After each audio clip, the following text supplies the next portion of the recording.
Voilà, chers amis, bonsoir pour ceux qui nous rejoignent dans le futur. Donc là, nous allons faire une synthèse de cette série, les fondamentaux pour vivre ensemble en harmonie. Certains ont suivi les quatre modules précédents. Ceci est simplement une synthèse, une façon de terminer cette série.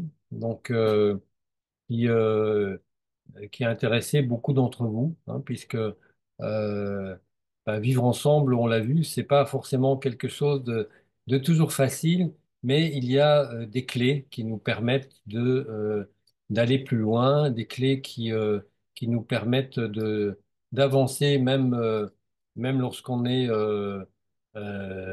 dans des difficultés, hein, puisqu'on a parcouru un peu tout ça en prenant des exemples divers et variés. Voilà. Et donc, ce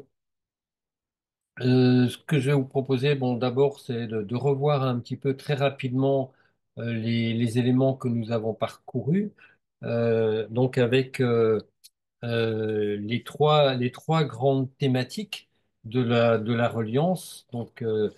Ces trois grandes thématiques qui sont d'abord de se relier à soi, de se relier au groupe et de se relier au projet. Et donc, dans chacune de ces thématiques, nous avons abordé trois autres thèmes différents pour essayer de comprendre quels sont ces fondamentaux, quels sont ces éléments qui sont tellement importants pour que ça se passe mieux dans le vivre ensemble. Alors, on a commencé par parler de la reliance à soi. La reliance à soi, c'est bien sûr d'abord apprendre à se connaître, on y reviendra, mais c'est aussi accepter cet élément tellement important de la biodiversité humaine. Qu'est-ce que c'est? Vous vous en souvenez pour ceux qui ont écouté, cette biodiversité humaine, c'est d'abord faire le deuil, vraiment faire le deuil de croire que nous sommes tous semblables mais qu'en fait, nous sommes vraiment profondément tous différents, extrêmement différents les uns des autres, et que c'est pas juste une différence de surface, mais que c'est vraiment une différence profonde dans notre façon de voir, d'entendre, de comprendre et d'exprimer les choses. Et donc, ça nous a amené aussi à parler, bien sûr, de la communication, comment on pouvait créer des passerelles entre les personnes. Donc, je ne vais pas reprendre tout ça puisque vous y avez accès aussi dans les replays qui sont disponibles sur notre groupe WhatsApp Les âmes de cœur, auquel vous pouvez bien sûr adhérer pour avoir les informations et avoir les replays. Voilà. Donc, euh, dans cette partie de la reliance à soi, la connaissance de soi, c'est bien sûr la base de tout, hein. Se connaître, c'est pas juste savoir si on aime plutôt le café au lait ou pas le café du tout, ou bien si on aime les fruits ou les paquets de bonbons. Mais c'est vraiment essentiellement aller découvrir à l'intérieur de soi quels sont les mécanismes qui nous animent et comment ces mécanismes nous permettent ou non d'entrer en connexion, d'entrer en lien avec les autres personnes qui font partie d'un projet ou qui font partie même d'une relation, hein. Tout ça, ça peut aussi s'appliquer, comme je vous le disais tout à l'heure, pourquoi pas aux relations entre les êtres humains, relations amicales, voire relations de couple. Il y a énormément de similitudes. Donc, se connaître et ensuite apprendre à connaître la façon dont nous prenons soin de nous-mêmes. On a vu dans notre parcours que ça, c'était vraiment une base importante. Il y a cette thématique de l'estime de soi qui a été développée sur tout un huit-com qui est vraiment fondamental. Pourquoi? Vous vous en souvenez? Parce que si mon estime de moi est faible, eh bien, je n'aurai pas ce fondement, cette base pour tenir quand le vent va se mettre à souffler, quand des difficultés liées aux différences, justement, vont apparaître. si j'ai une estime de moi suffisante, une confiance, l'estime et la confiance en soi, on fait la différence, mais c'est très lié.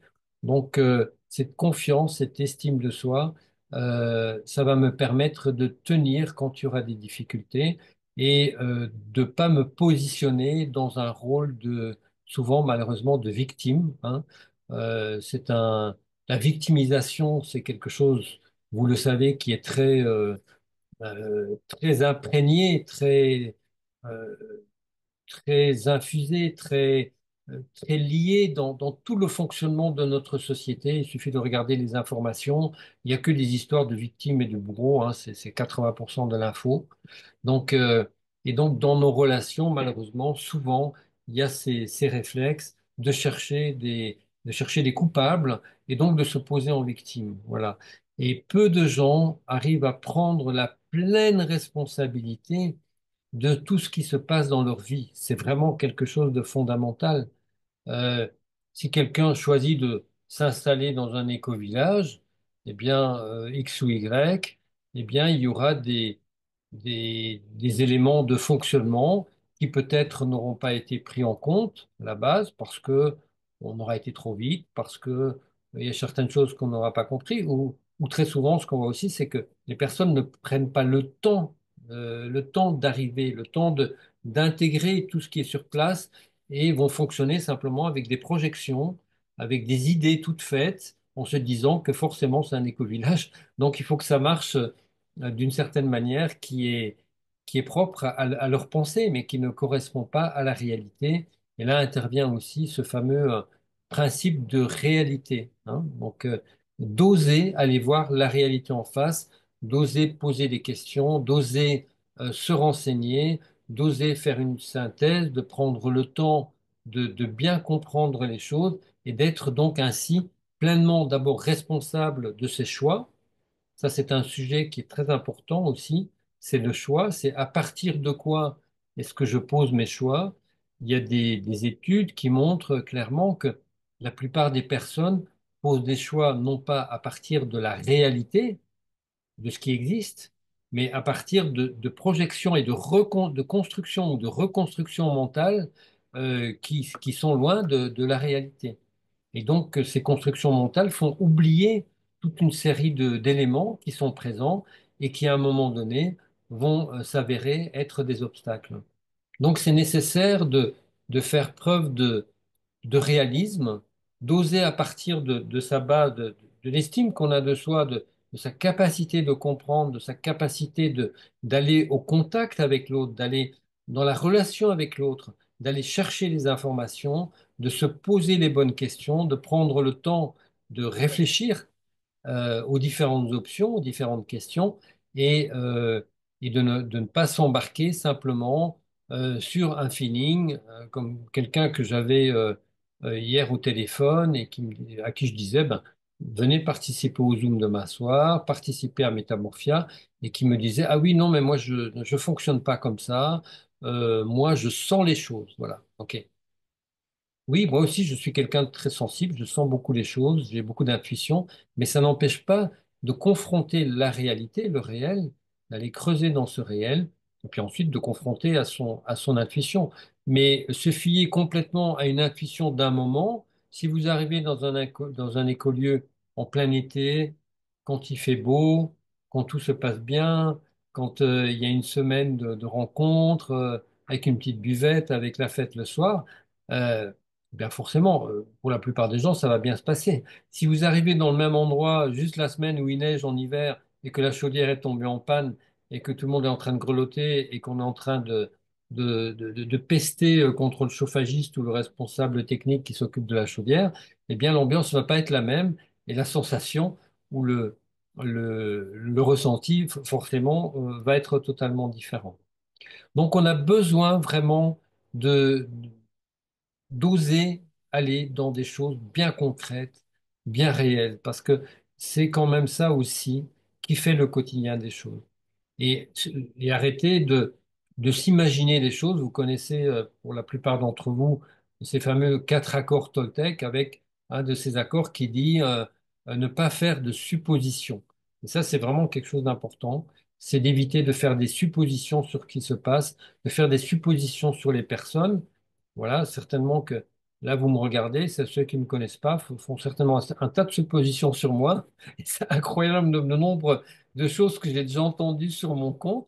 Alors, des fois, c'est des choses, voilà, j'oserais même pas les dire parce que euh, mon, voilà, mon humilité en prendrait un grand coup, mais et des fois c'est complètement l'inverse. Donc, on a tous cette aptitude en tant qu'être humain à être sans arrêt dans des projections sur la réalité et sur les autres.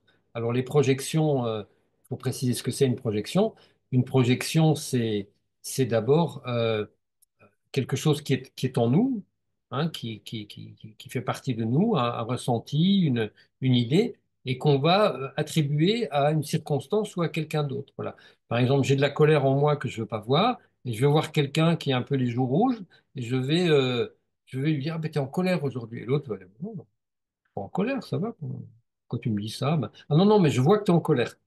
Ça m'est arrivé avec quelqu'un ici qui avait régulièrement l'impression que j'étais en colère parce que j'ai une énergie un peu, voilà, j'ai une énergie assez forte, on va dire, et je fais beaucoup de choses.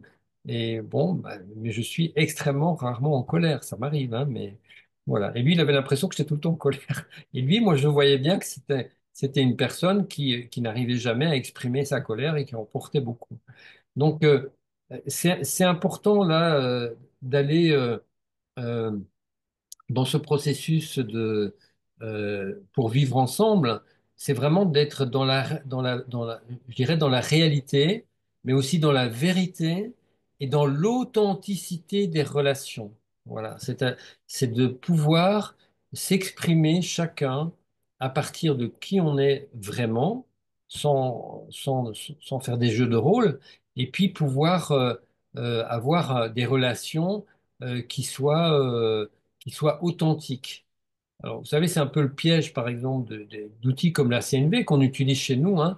C'est que souvent la CNV est mal comprise et que sous prétexte que ça doit être non violent, eh bien, on en arrive à tout emballer dans une espèce de papier cadeau bien joli, mais en fait, ça sent mauvais à l'intérieur, quoi. Donc, euh, on a besoin de faire la différence entre euh, dire les choses de façon, de façon non violente, c'est-à-dire respectueuse de l'autre, et puis dire les choses de façon qui soit pas authentique parce qu'on a peur de dire ce qu'on a à dire. Et les choses ont besoin d'être dites et on a besoin aussi dans les écolieux, dans les relations, d'avoir cette authenticité, cette vérité, cette réalité dans les relations. Et c'est aussi le point numéro 2 qu'on a abordé dans la reliance à soi, c'est la place des émotions qui souvent, vous vous en souvenez, peut créer des problèmes parce que dans un dialogue entre êtres humains, souvent ce qui se passe quand il y a une tension, c'est qu'automatiquement il y a des émotions qui vont monter, les émotions vont un peu nous monter au cerveau et puis on va changer notre rythme respiratoire, on va changer notre débit, on va rougir un petit peu, on va montrer un peu les dents peut-être ou pas. Et puis l'autre va le sentir ça. Et donc les émotions, il faut savoir aussi comment les travailler. Elles ont leur place, mais en aucun cas l'autre doit être notre poubelle à émotions, notre exutoire. Ah oui. L'autre a le droit au respect. Il a le droit à être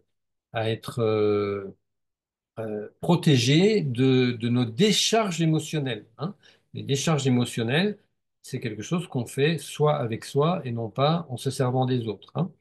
Euh, Ce qui n'empêche pas qu'on peut exprimer nos émotions auprès des autres, mais les exprimer de façon qui soit respectueuse. Il ne s'agit pas de commencer à hurler sur l'autre en l'insultant de tous les noms. Ça, on peut le faire, mais on va le faire dans la forêt, on va le faire à la cave ou au grenier. Et puis ensuite, quand on est un peu calmé, on peut aller trouver l'autre et de façon authentique, lui dire ce qu'on a à dire de façon respectueuse. Voilà. Ça, bien sûr, vous voyez que on va dans des zones où on n'a pas du tout l'habitude d'aller dans la société. Dans la société, on fonctionne avec des codes où il faut être comme ça ou comme ça. Et voilà. Et puis, ces codes varient en fonction des régions, des cultures, des, des groupes sociaux, etc. Mais il y a des codes. Quand on vit ensemble, euh, toute l'année. Alors, on vit pas ensemble, par exemple, 24 heures sur 24, ici à l'Éco-Village, les trois sources.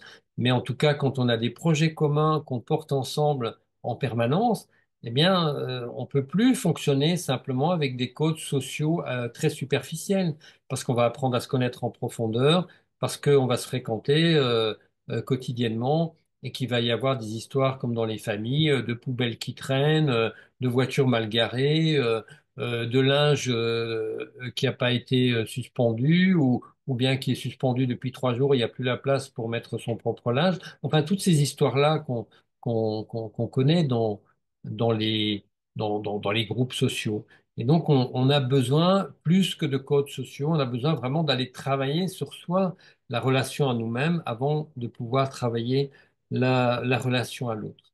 Voilà. Euh, Quelqu'un voulait dire quelque chose avant, je crois, non? C'était Marie-Ange ou c'était juste le micro qui s'était réactivé, je sais pas. Voilà. Donc, si vous avez quelque chose que vous voulez, une question que vous voulez poser, ou il y aura un temps de débat après, hein, donc si vous voulez juste partager quelque chose, vous pouvez le dire assez rapidement si possible, sinon on continue. OK? Voilà. Donc, l'estime de soi, qui est une base, la connaissance de soi, qui est une base, et puis à partir de là, on va pouvoir aller vers le groupe et on va pouvoir commencer à fonctionner ensemble. Et ensuite, on a le rapport, bien sûr, qu'on a vu également dans ces grands thèmes, le rapport aux figures d'autorité, hein, même en holacratie, puisque nous on fonctionne en holacratie, donc c'est une forme de répartition du pouvoir. Il y a il y a ce rapport à la figure d'autorité qui est pas toujours facile. Figure d'autorité, ben moi j'en fais partie, non pas que je suis une autorité ou autoritaire, mais simplement de fait parce que je fais partie. Je suis le dernier fondateur encore présent dans ce projet et donc je fais partie de ces personnes avec les gens qui font partie du cœur de sagesse aussi, qui sont là depuis longtemps, et puis donc des anciens, et puis que dans les anciens, on va leur attribuer une espèce de d'aura, d'autorité, et donc il peut encore là y avoir des projections ou des transferts. Les transferts, c'est quand j'attribue à quelqu'un les qualités ou l'image de quelqu'un d'autre. Voilà, peut-être mon nez ressemble à celui de votre grand-père et du coup vous allez transférer votre grand-père sur moi ou de votre ou du petit frère que vous aimiez beaucoup et du coup je vais être le petit frère qu'on aime beaucoup. Voilà, vous connaissez ces principes de transfert mais qui sont toujours présents et très actifs dans les groupes. On le répétera pas assez. Dès qu'un groupe humain a des liens où il y a des liens affectifs, eh bien ça ramène à la famille et ça ramène à des choses familiales. Et on a besoin à ce moment-là peut-être d'aller travailler sur les transferts, c'est-à-dire pour éviter justement de reproduire des choses qu'on a vécues dans son enfance, dans sa famille ou dans d'autres groupes où on a fonctionné, hein. Encore une fois, vous voyez, ça ramène à une connaissance de soi. La connaissance de soi, c'est quelque chose qui revient tout le temps, qui est fondamental. Alors, vous le savez, il y a des gens qui disent, ah oui, mais moi, j'ai pas envie de tout ça. Moi, je veux juste vivre dans un éco-village, planter des patates et ramasser des carottes bio. Ben, peut-être, mais il y a de fortes chances, 9 chances sur 10, que si on refuse d'aller dans ces niveaux-là de compréhension, euh, on va se heurter à des très grosses difficultés. Et c'est pour ça que, encore une fois, je le répète, quelqu'un me disait hier que j'étais pessimiste. Alors, il n'y a pas plus optimiste que moi, je crois, sinon je serais plus dans cet éco-village.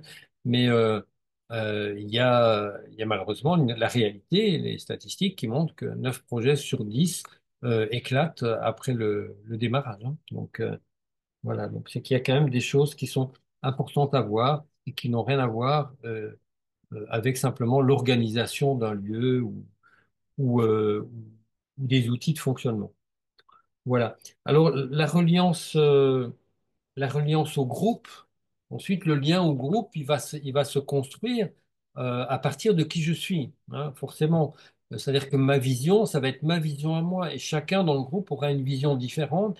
Et donc, on va, pour pouvoir fonctionner ensemble, être obligé d'utiliser des outils, hein, bien sûr, des outils de ce qu'on appelle les outils de gouvernance, c'est-à-dire la façon de fonctionner, la façon de décider, qui c'est qui décide de quoi, à quel moment, et puis qui c'est qui a quel pouvoir finalement, puisque chacun a une forme de pouvoir dans un groupe, hein.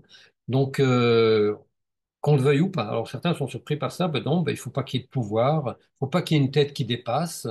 Alors ça, c'est complètement utopique. Ça peut marcher pendant un certain temps, mais même dans les groupes où on pratique le consensus universel, et c'est un mot qui me donne des frissons dans le dos maintenant, parce que c'est vraiment une horreur qui fait éclater beaucoup d'endroits, de s'imaginer qu'on peut tous toujours être d'accord ou se mettre d'accord sur toutes les choses en étant différents, ça, c'est une grosse illusion. Et si vous croyez ça, je vous conseille vraiment d'aller creuser le plus profond possible parce que le consensus universel, c'est une illusion. Ça implique que tout le monde soit capable de décider de tout, que tout le monde a des compétences dans tous les niveaux et qu'on ait le niveau d'élévation de conscience suffisamment fort pour pouvoir rapidement, en permanence, décider ensemble de ce qu'il y a à décider en étant tous d'accord. Euh, ça peut fonctionner dans des petits groupes, des tout petits groupes où les gens peut-être se connaissent depuis très longtemps, etc. Des groupes un peu de type petite famille, voilà, où on est 3, 4, 5 dans une ferme, et puis on est engagé sur une production de ferme, voilà. Mais sinon, ça ne fonctionne pas.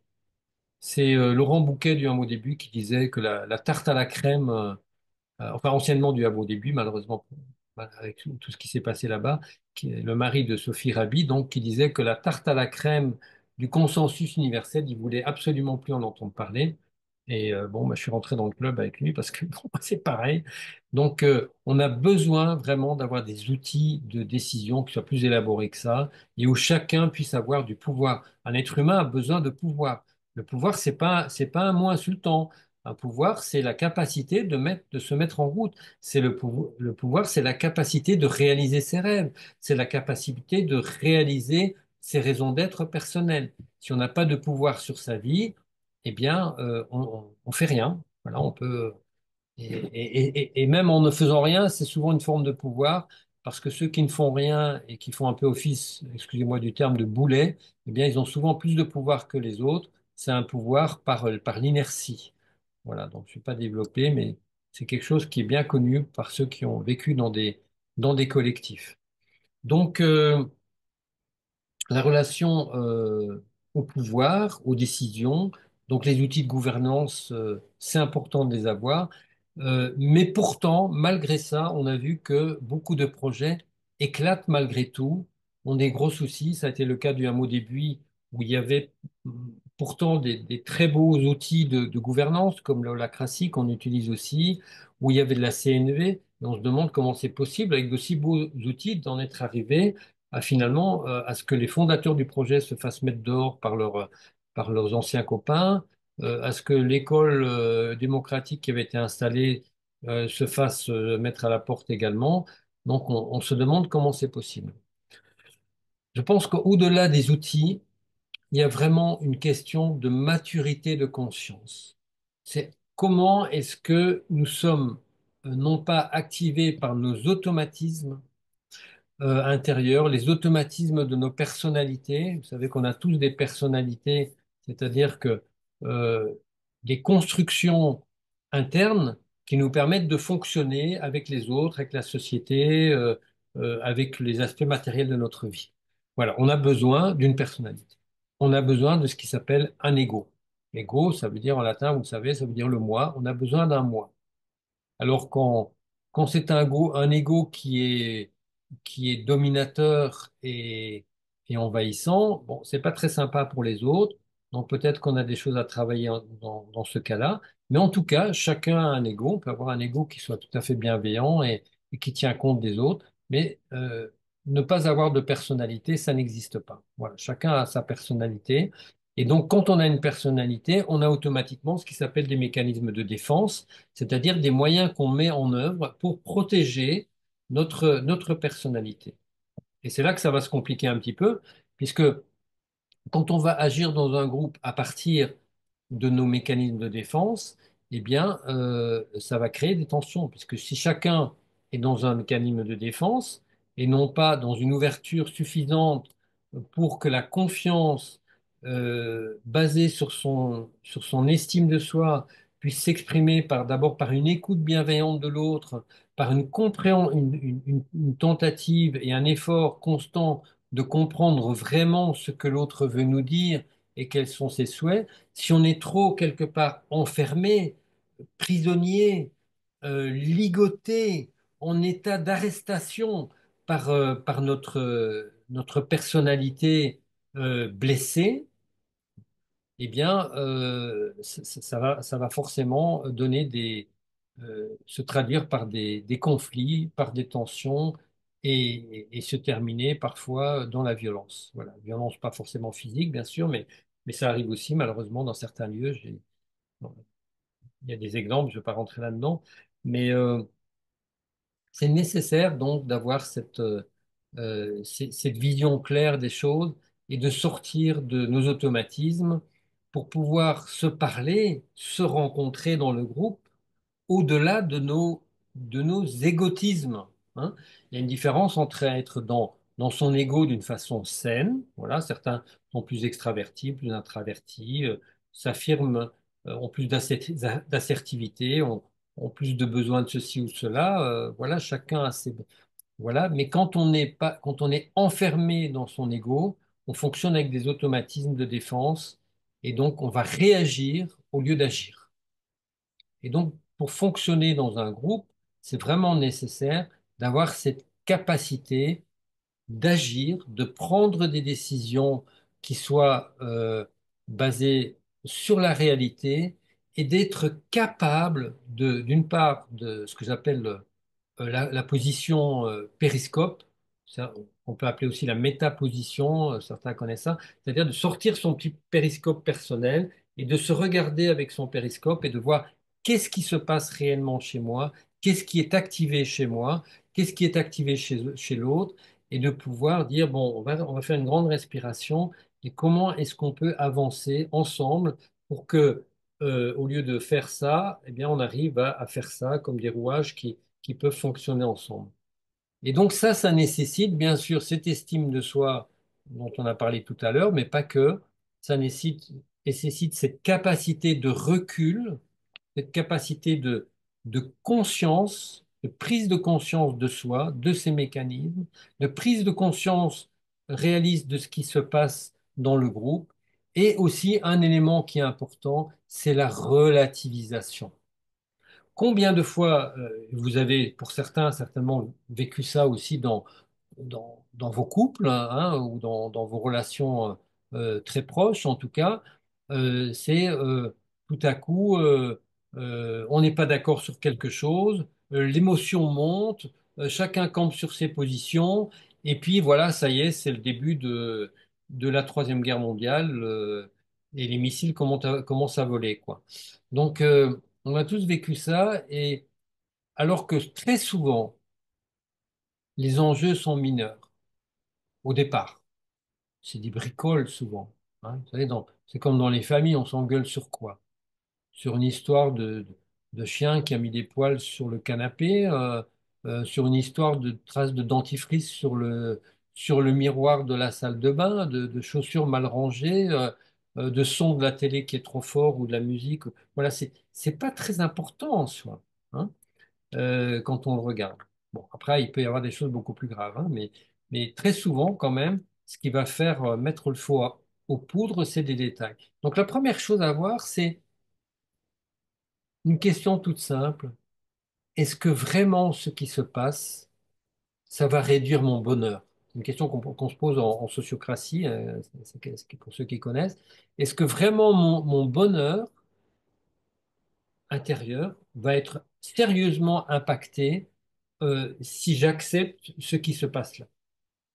Ou bien finalement, dans le fond, je peux vivre avec, c'est pas très grave. Bon, il n'a pas rangé ses godasses, je vais pas en faire un plat. Je vais lui demander gentiment de les ranger, ou tout simplement, je vais les ranger, et puis voilà. Et puis on va en parler tranquillement. Je vais poser mes besoins. Je vais dire que j'ai un besoin d'ordre pour me sentir bien, et je vais poser une demande claire à l'autre, en lui demandant s'il veut mettre ses chaussures à tel endroit, qu'on peut créer une étagère, par exemple, pour les mettre. Voilà. Donc, c'est là que la CNV qui peut être intéressante, hein. Donc, relativiser les choses, ne pas tout de suite faire d'un un sujet d'une gravité importante, de choses qui peuvent être réglées facilement. Voir, est-ce que je suis capable de faire autrement? Ensuite, ce qui est important aussi, c'est de voir dans un projet collectif, c'est quel est le cadre qui a été choisi, quel est le cadre du projet. C'est euh, est-ce que le cadre a été posé clairement? Vous savez, Diana Leaf, que j'ai cité tout à l'heure, dont je vous recommande aussi le livre Vivre ensemble, Living Life Together, je crois en anglais, il existe traduit en plein de langues. Euh, Elle dit que c'est vraiment nécessaire, quand on pose le cadre d'un groupe, c'est d'aller dans les détails. Voilà, c'est pas juste de dire il faut ranger. Parce que, vous savez, moi je connais des gens pour qui ranger, ça veut dire balancer ses fringues à l'autre bout de la pièce, hein, c'est ranger, quoi. Donc, euh, c'est aller dans le détail. Ranger, ça veut dire quoi? Est-ce que ça veut dire passer l'aspirateur tous les jours, 3 fois par jour? Est-ce que ça veut dire mettre les vêtements à un endroit? Est-ce qu'il y a un porte-manteau déjà pour les mettre?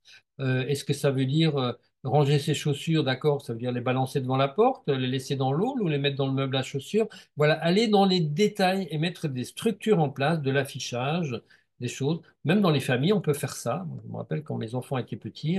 On avait fait une espèce de petit règlement intérieur avec des choses à faire, à respecter. Voilà, et on avait fait une réunion, on avait parlé, c'était d'accord, c'était pas imposé, c'était discuté, et puis voilà, c'est des choses qu'on peut faire aussi dans les familles, c'est clarifier les relations, puisque comme on l'a dit tout à l'heure, nous sommes tous des extraterrestres les uns pour les autres. On vient de planètes différentes. On habite sur des planètes différentes. Et sur chacune de nos planètes, il n'y a pas les mêmes règles, il n'y a pas les mêmes lois. Et donc, si on veut vivre ensemble dans un même endroit, eh bien, il faut qu'on refasse des règles, des façons de vivre, un mode d'emploi, si on préfère, un règlement intérieur. euh, des règles du jeu, hein. Moi, j'aime bien cette métaphore de règles du jeu. Vous savez, quand vous voulez jouer à un jeu, je ne sais pas si certainement tous vous avez déjà joué à un jeu, que ça soit jouer aux échecs, au foot, au rugby ou à la marelle, ben, pour pouvoir jouer, il faut que tout le monde respecte la règle. Si dans un jeu d'échecs, il y en a un qui se sert sert du roi comme on se sert d'un pion ou l'inverse, voilà, et respecte pas les mouvements des pièces sur l'échiquier, bah, ça va donner des conflits. L'autre va dire, bah non, c'est pas, tu peux pas bouger ton cheval comme ça ou ton roi comme ça, c'est pas la règle. Et si l'autre dit, ben moi, pour moi, c'est la règle, moi, c'est ma règle. Ben non, mais ça va pas, on va se disputer. Et il n'y a pas besoin d'expliquer ça pour un jeu, tout le monde est d'accord qu'il faut respecter la règle du jeu. Euh, dans un jeu de cartes que le roi est supérieur au valet, bah voilà, tout le monde est d'accord là-dessus. Il y a peut-être des jeux où c'est l'inverse. Moi, je suis pas très joueur, donc voilà. Mais si on veut jouer, il faut respecter une règle du jeu. Et c'est juste ça. Et donc, c'est encore une fois comment mon rapport est construit, au pouvoir est construit. Parce que pour certains, c'est insupportable, ça. Ils veulent aller dans un éco-village et que tout soit libre. Et oublier que la liberté, elle nécessite un cadre. Sinon, il n'y a pas de liberté. Sinon, c'est de la tyrannie. Si pour moi, être libre, c'est faire tout ce que je veux, ça veut dire que les autres vont pas être libres. Puisque si je fais tout ce que je veux, ben, à un moment donné, je vais imposer des choses aux autres qui vont pas vouloir. Je vais laisser ma voiture au milieu du chemin, les autres peuvent plus passer. Mais je m'en fous, moi je suis libre. Mais l'autre qui veut passer avec sa voiture, il est plus libre de passer. Donc la liberté, aussi c'est un autre sujet on refera un de ces jours un Wicom là-dessus. La liberté nécessite du cadre, sinon c'est pas la liberté. Sinon c'est de la tyrannie sur les autres. Voilà, donc tout ça, c'est des sujets qu'on a déjà abordés hein, dans ce cadre de se relier au groupe. Voilà, et puis on a besoin aussi d'outils, ça on a vu, c'est important. Les outils pour faire face forcément aux difficultés, c'est prendre le temps, et ça on ne dira jamais assez, chez nous il y a ce processus métamorphia, prendre le temps vraiment pour se former à tout ça, pour arrêter de dire, mais moi je sais, j'ai fait, j'ai visité 150 écolieux, quelqu'un m'a dit. OK? Moi, visité 150 magasins de chaussures, ça fait pas de moi un cordonnier, hein. Donc, on a besoin, au-delà de simplement euh, ces éléments, je dirais, un peu superficiels, on a besoin de creuser, on a besoin de comprendre, d'utiliser les expériences de gens. Maintenant, il y a quand même il y en a de plus en plus des expériences qui sont là.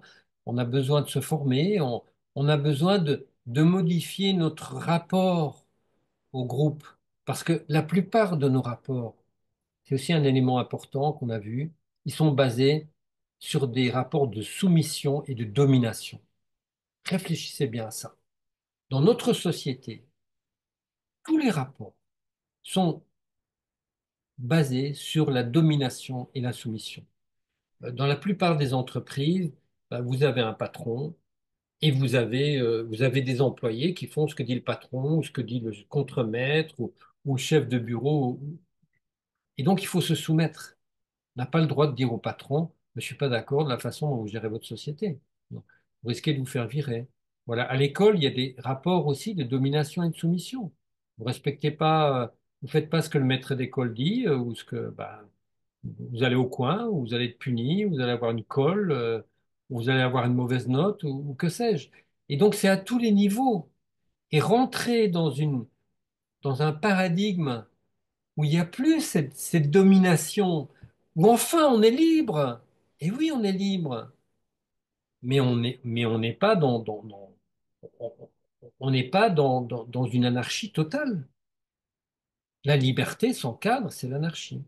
Donc on a besoin d'intégrer ces aspects-là pour pouvoir vivre ensemble vraiment en harmonie, de pouvoir poser aussi nos besoins, de pouvoir prendre en compte le besoin des autres. Et ça nécessite, encore une fois, de ne plus être encombré de soi. Quand je dis être encombré de soi, c'est être d'une part encombré par toutes nos blessures d'abandon, de rejet. Dès que quelqu'un va me dire, mais je suis pas d'accord. Ah bon, t'es pas d'accord, mais moi je voudrais qu'on fasse comme ça parce que on m'écoute jamais, moi. C'est toujours toi qu'on écoute et ça va pas. Puis on va se poser en victime, on va se sentir rejeté. On a besoin de travailler ces mécanismes-là. On a besoin de travailler toutes ces blessures qu'on a eues de maltraitance, ces blessures de rejet, ces blessures d'abandon, ces blessures de culpabilisation. Enfin, voilà, tout ça, on le travaille dans le programme Métamorphia.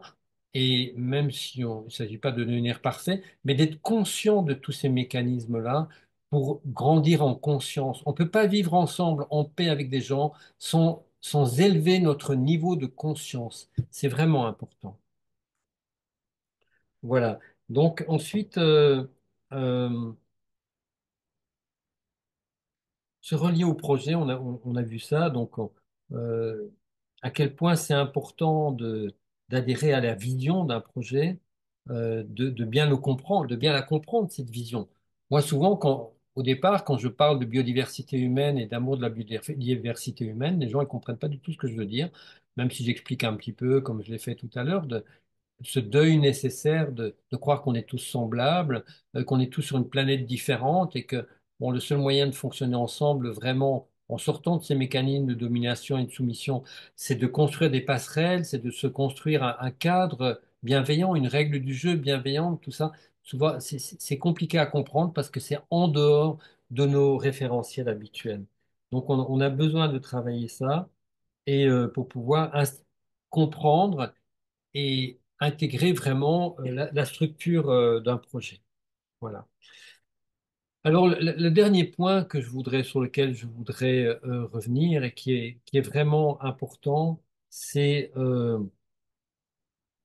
à partir d'où, à partir de quel endroit de moi-même est-ce que je vais rejoindre un projet?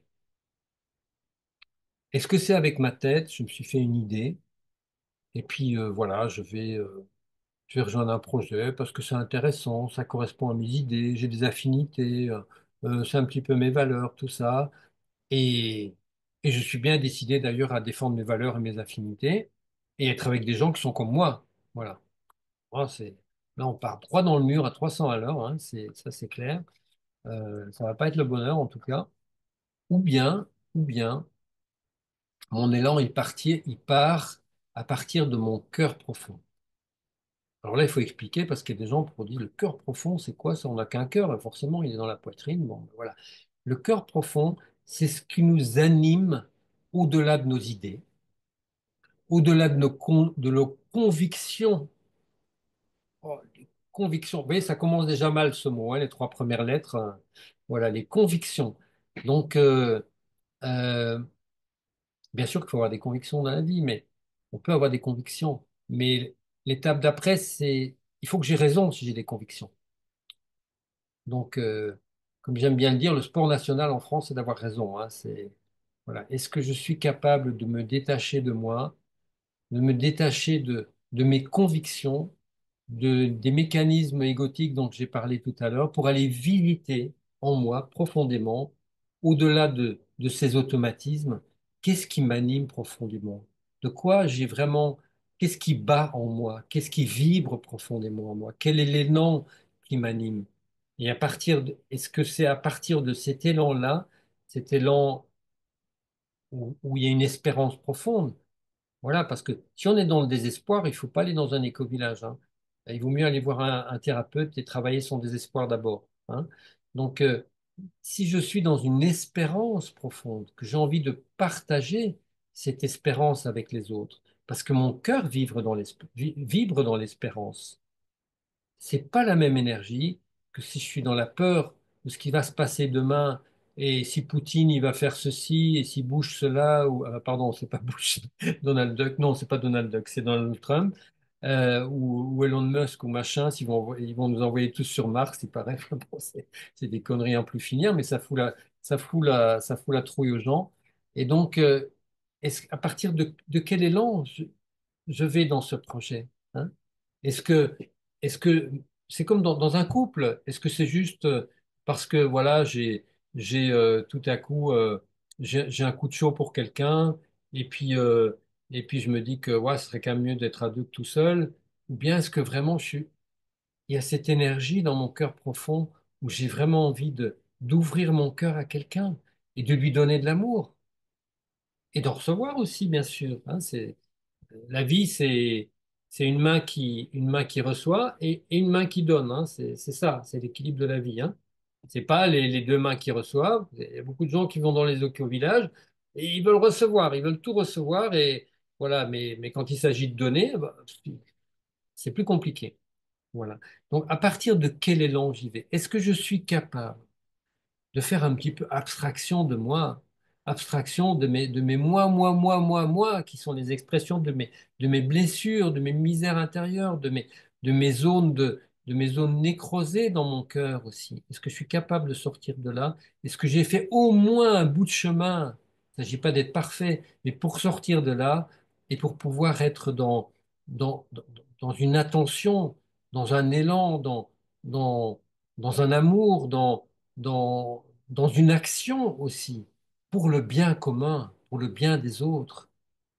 Et comment est-ce que je vais décliner ces valeurs que tout le monde se gargarise de bienveillance? Voilà.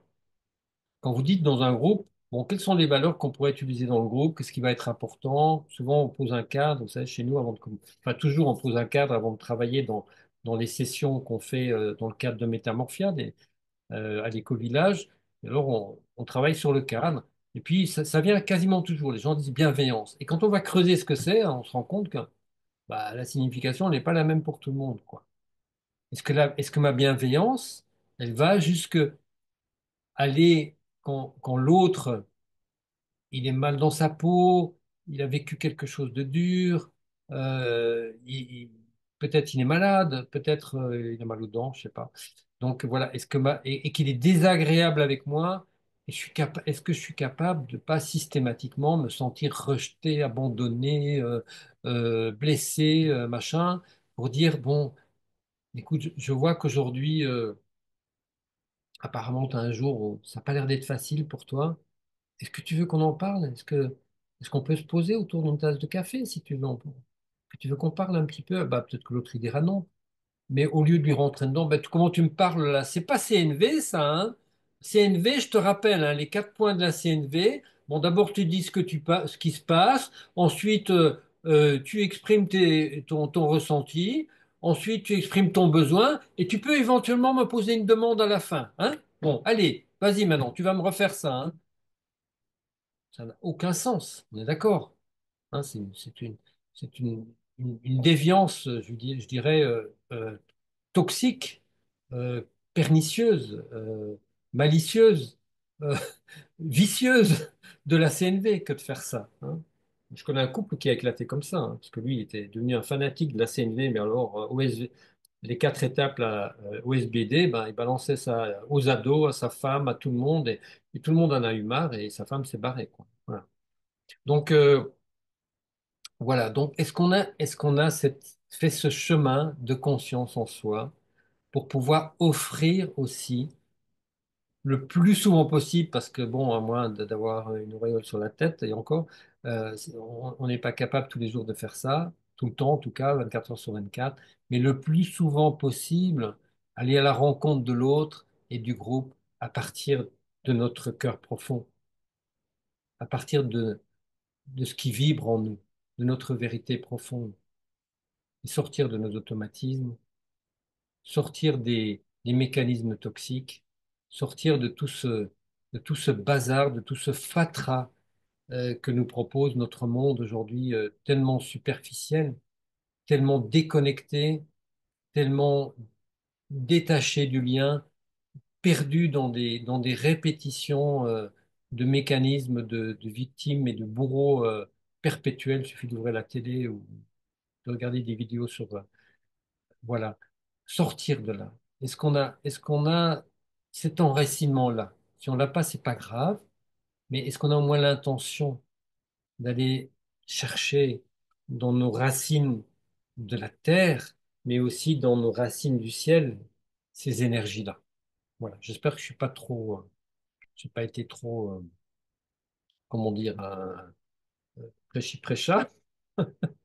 Voilà, mais voilà, en tout cas, c'est ce qui m'animait pour clôturer cette série euh, de ces quatre séquences que nous avons eues, de ces 4 parties sur les mécanismes euh, de la bienveillance. Enfin, le titre, c'était comment vivre ensemble en harmonie. Voilà.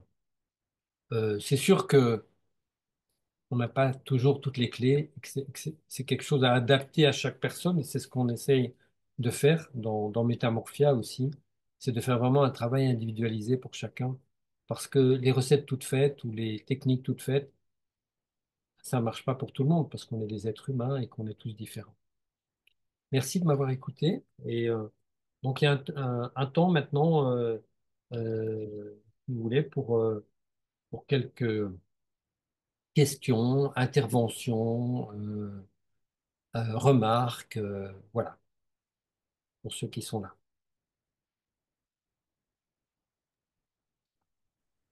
Alors, je vous Oui. ai tous endormis, on dirait, non, ça Non, va? non, non, je suis là, on est là. Ok. Donc, Marion, Marie-Ange, oui. oui, on Bon, vous moi, écoute. j'ai pris des notes parce qu'il y a beaucoup de choses qui résonnent. Et je pense que depuis que je commence à m'intéresser aux éco-villages, ça fait depuis plusieurs années, ce qui me vient, c'est effectivement de confronter la réalité à mes idéaux, à mes fantasmes, comme vous l'avez très bien abordé. Et je pense que c'est la raison pour laquelle peut-être je vais commencer par le parcours de Métamorphia. Et puis surtout, je viendrai vous rencontrer parce que moi, j'ai besoin de me confronter à la réalité. Voilà ce que je peux dire dans un premier temps. D'accord. Donc, Métamorphia, la première étape, donc, c'est de vous inscrire. Ensuite, on vous partage un wiki où il y a tout un processus. Vous aurez des vidéos, des textes, etc. Mhm. C'est expliqué sur le site, hein. Et, Oui, donc, et puis ensuite, on a un séjour qui s'appelle Embarquement de 4 jours où on va approfondir et surtout vivre ensemble un certain nombre oui. de thématiques. Et ensuite, pour ceux qui veulent, une deuxième partie qui s'appelle Plongée. Voilà. En gros, S'appelle? La deuxième partie s'appelle plonger, plonger, plonger. Ah oui. embarquer et plonger. Ah ben moi, je veux bien embarquer une fois que j'en saurai un peu plus pour 4 jours. Ça me paraît une très bonne étape. Oui, Voilà, très bien. Avec merci. plaisir. Il y a une autre intervention?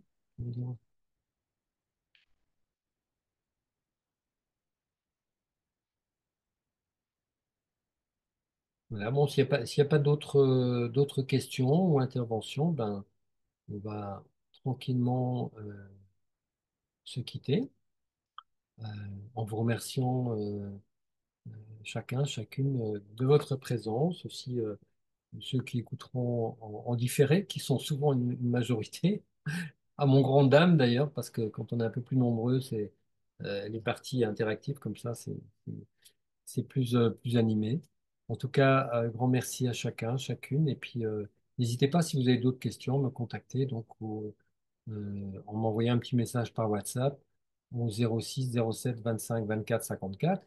Et puis aussi pour faire avoir les informations et les replays, envoyez-moi un message à ce même numéro euh, pour, euh, pour qu'on vous intègre au groupe WhatsApp des âmes de cœur où il y a différents sous-groupes où notamment il y a les replays. Voilà. Voilà. Donc, bonne soirée à chacun. Merci beaucoup et à bientôt peut-être pour certains.